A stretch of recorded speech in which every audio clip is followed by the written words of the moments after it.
Hey, this is Rachel Cavapolo from Pagesculptor Studio. It is the end of August, and the reason that I have chosen this workshop specifically because it seems kind of strange that we would have to address the reasons to keep on marketing or keep on moving forward with our marketing strategy. But to tell you the truth, nothing about 2020 is normal at all, right? You know, aside from the pandemic and everything else that's out there, including an election year, I would say that the business, especially small business, but the way business has been done is in a complete upheaval, right? And a lot of small businesses are trying to, just make it day by day, or have had to significantly reduce their marketing budgets and are trying to figure out how to plan into the future. And estimates that are coming in from marketing journals are estimating that small businesses and their marketing budgets will be affected well into 2021. So either you can try to figure out and wait to see what's going to happen in 2021, or you can do what you can now.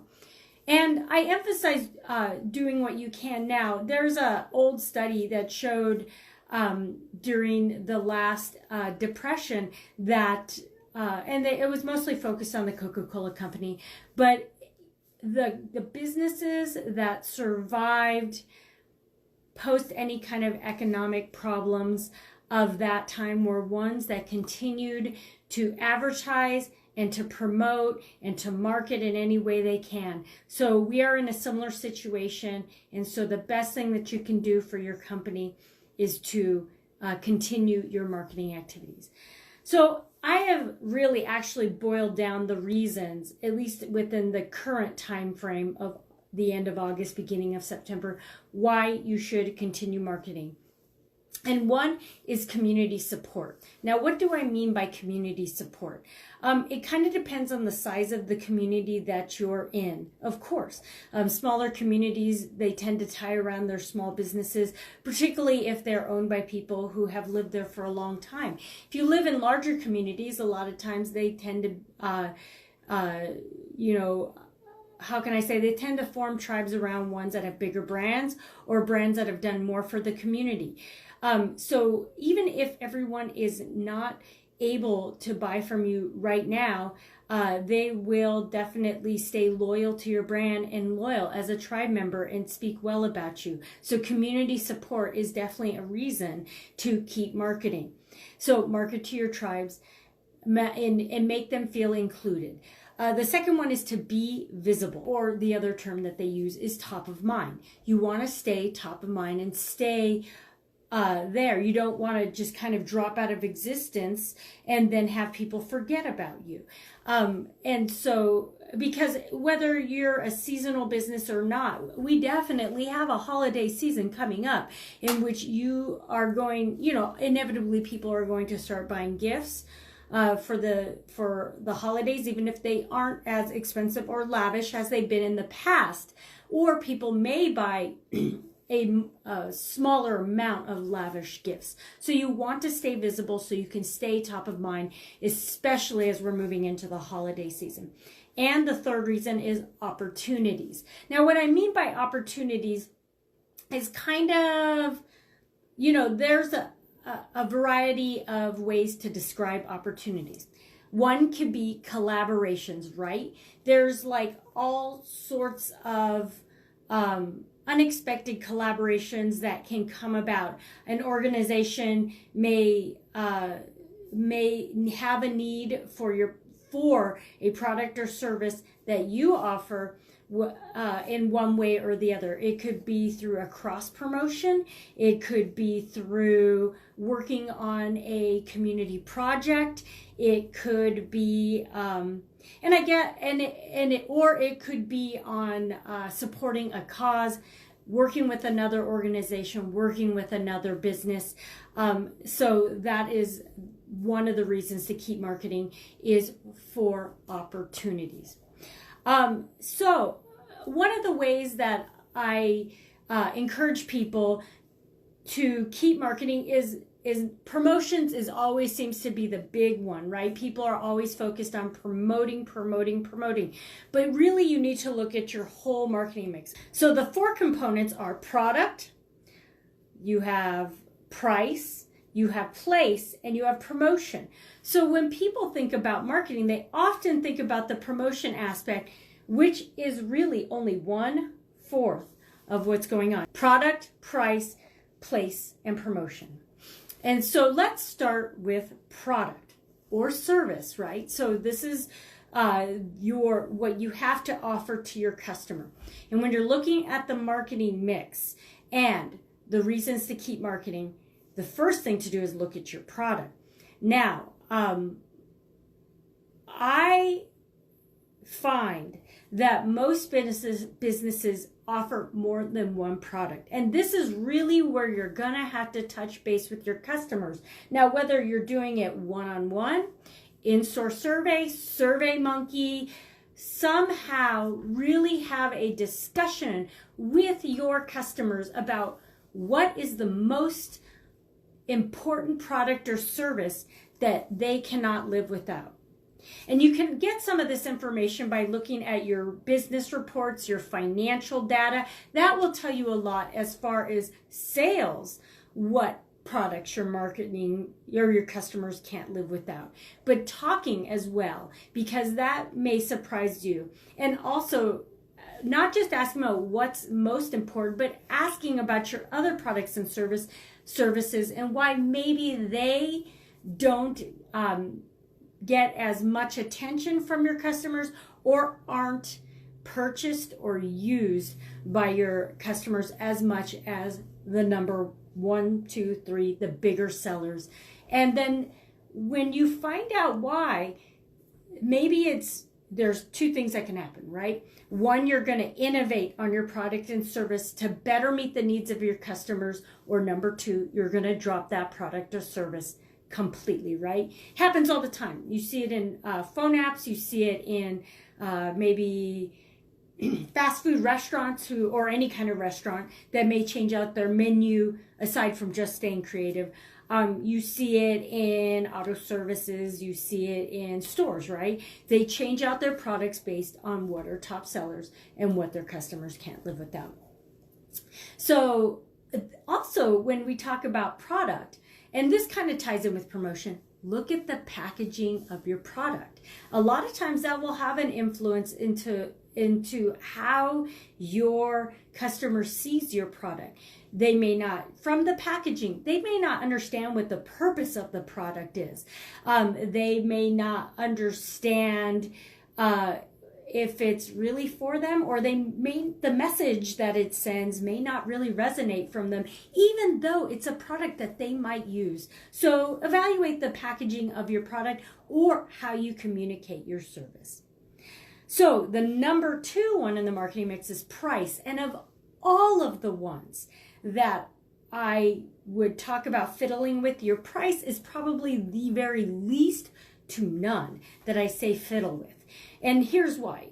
In a economic crisis or downturn, or however you wish to look at right now, with everything that's going on, it's really, really tempting to just slash your prices and say, we're offering it for really cheap. That's a real great incentive for you to try it out now. And there are so many case studies, like you could Google them, right? Or if you want to DM me, I can refer you to a couple of case studies that say this is definitely not the way to go about it. A lot of people look at price and it communicates a lot of things to them. One, about when things are priced cheaply, and you might want to also reflect on how you think. I mean, because there are people who say, dang, that's a great price and I'll go for it. But the thing is that's not for all products. They may feel that way about shoes, but they may not feel that way about a dishwasher. They may not feel that way about clothing, right? They may feel if a price is low on clothing, it equates to cheap. And that could be the same about your product or service. If they see a low price tag, they may wonder, why exactly are you offering that for such a cheap price? Is it because you don't have the experience? Is it because your product is of lesser quality? So really, cheap French fries work, but perhaps cheap hairstyles don't. But again, that has to do with a lot of many factors and how you communicate your brand overall. The one thing I will say about price, though, you can kind of finagle a little bit if you're willing to bundle. And when I say bundle, perhaps bundle 2 services or 2 products in one.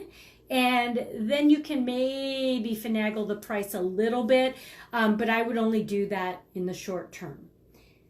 Place.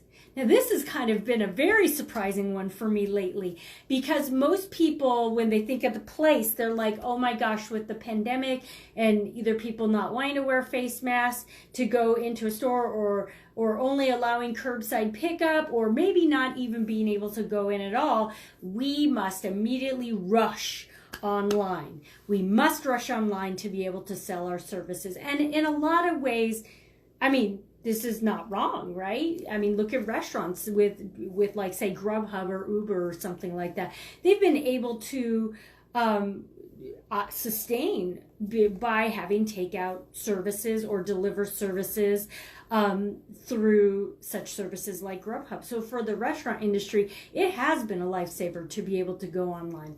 But it is actually not the case in every location, and you really, really have to think about your location. And I use this example for the roaming route. So the roaming route actually had a bus that they would carry local vegetables or fruits, and a lot of very specialty things in a literal bus, like, not joking. It was a literal old school bus that they would drive to different locations and people would go shopping, which it just sounds like that would be the most convenient thing in the middle of a pandemic, right? But what happened was, when the pandemic hit, to increase social distancing, you could limit who was on the bus, right? And especially since checkout was on the bus, you could limit how many people were checking out at once. And of course you can get more people. Like, for instance, my family shopped, like, literally got me, went and got my kid, went and got my kid's fiance, like anyone that was a blood relative that I knew where they were, we would go shopping all at once so we could all be on the bus at once. But if you had multiple customers from different households, you couldn't do that. And so a lot of times you would see a long line outside of wherever the roaming route bus was at.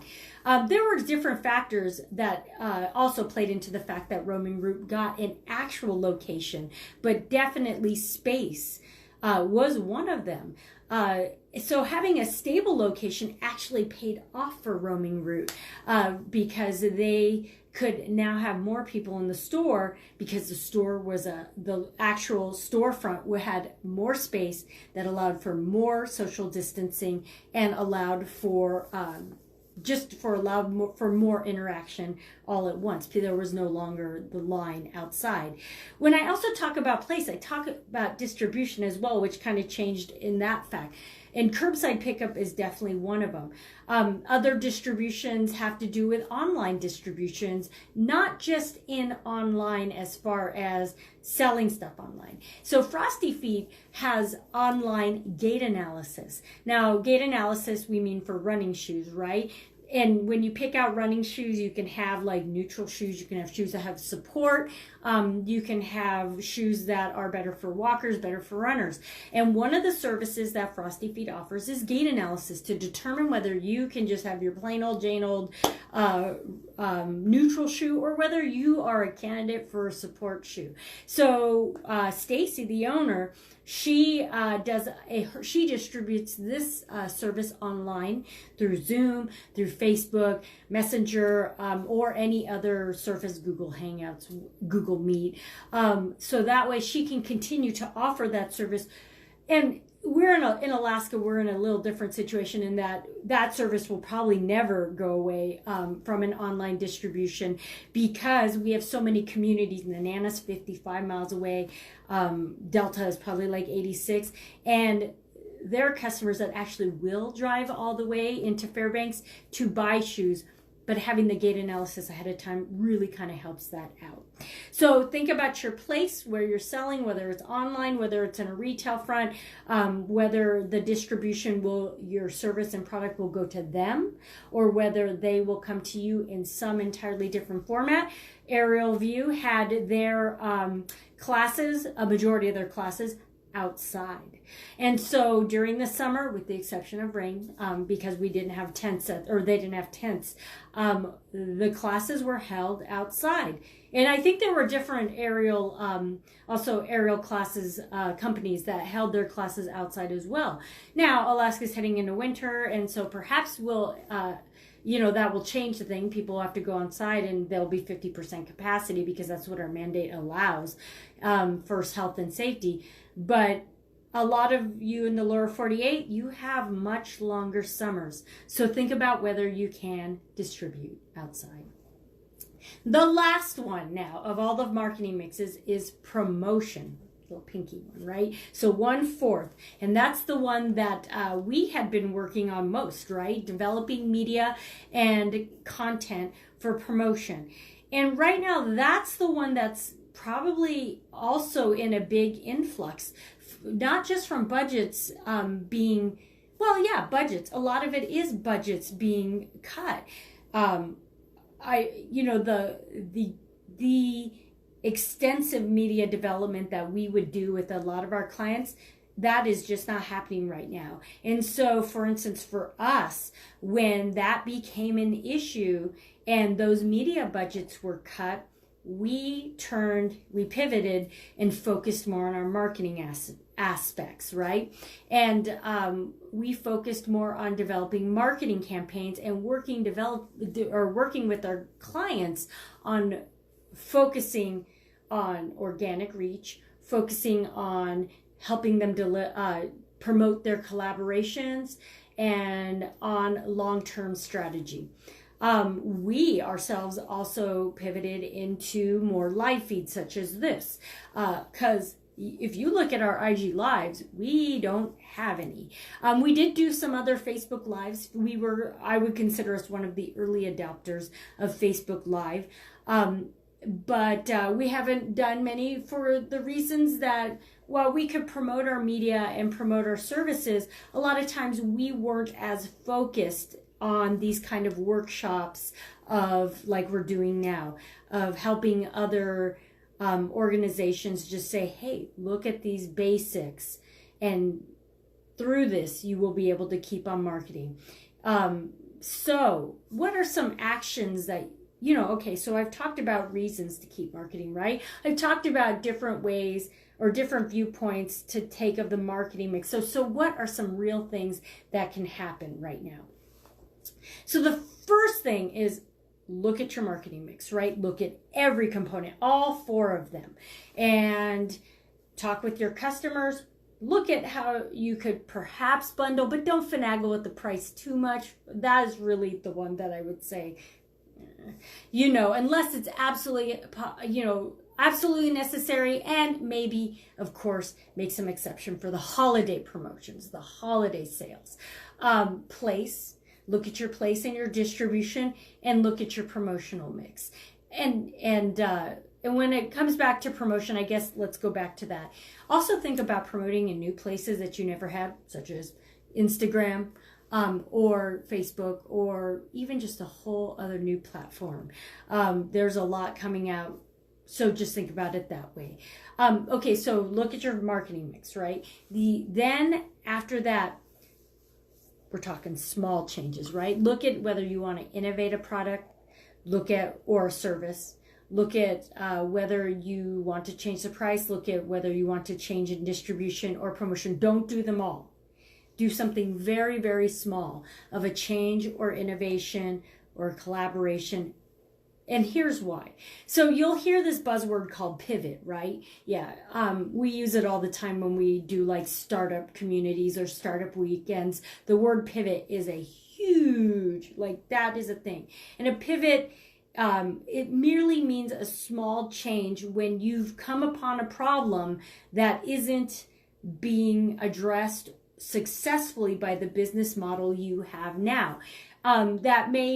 that may be for all sorts of reasons, such as you can't validate your market, you don't have the funds, the technology doesn't exist.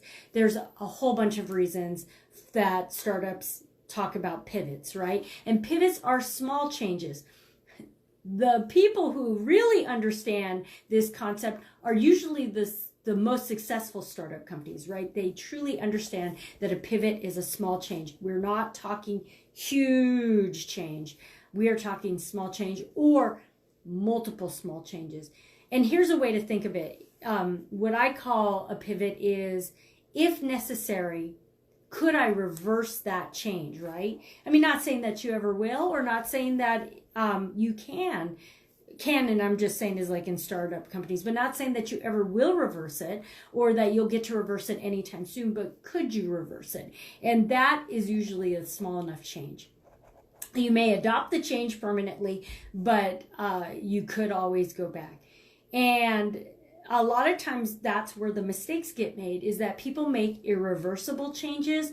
They make sweeping changes, not just to their not just their marketing mix, but to their staff as well, or integration into technology that it's just may only be needed for the short term, but definitely is not something that you would have integrated in the long term. So make small changes. Don't go overboard. If you go overboard, you might as well just consider starting a whole new company, because that's what happens when you go overboard. And that's really what we see with startup, companies when we do like Startup Weekend, is the ones who least understand the concept of pivoting. They're basically creating whole new companies. And unless that's what you really intend to do in creating a whole new company, because that's an entire different direction of rewriting business plans, of rewriting your marketing mix, of developing your financial strategies, and you might as well start from scratch if you are looking at changes that sweeping. If you need any help looking at your marketing mix, visit our webpage at pagesculptorstudios.com. Thank you for joining us or watching our video, and contact us with any questions, and we'll see you on the next workshop.